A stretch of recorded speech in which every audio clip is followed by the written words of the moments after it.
बिस्मिल्लाहिर्रहमानिर्रहीम। पाक पतन को अमली तौर पर सरसब्ज़ बनाने के हवाले से, ग्रीन पाक पतन बनाने के हवाले से, शहर फरीद को सरसब्ज़ करने के लिए आज पीर साहब यहाँ पे तशरीफ़ लाए हैं। इन्होंने अपने हाथों से पौधा लगाया है। इनसे बात करते हैं कि पाक पतन जहाँ पे बारिशें नहीं हो रही हैं, पाक पतन जहाँ पे गर्मी बहुत ज़्यादा बढ़ती जा रही है, पाक पतन जिसका पानी ज़ेरे ज़मीन 15 फुट तक नीचे चला गया है, इसके हवाले से पीर साहब क्या कहते हैं कि शजरकारी हमारे लिए कितना ज़रूरी है। बिस्मिल्लाहिर्रहमानिर्रहीम।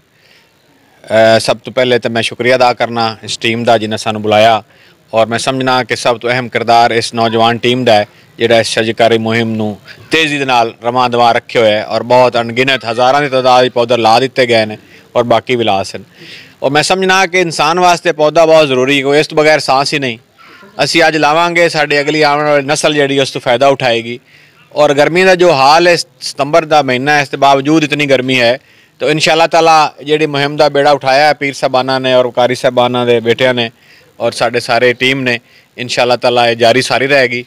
और दुआ करना है कि जल्द अज जल्द पाया तकमील तक भी पहुँचे और सरसब्ज़ पाकिस्तान का जो ख्वाब साढ़े इमरान खान वेख्या मुकम्मल होना चाहिए। बड़ी मेहरबानी, बहुत शुक्रिया जी।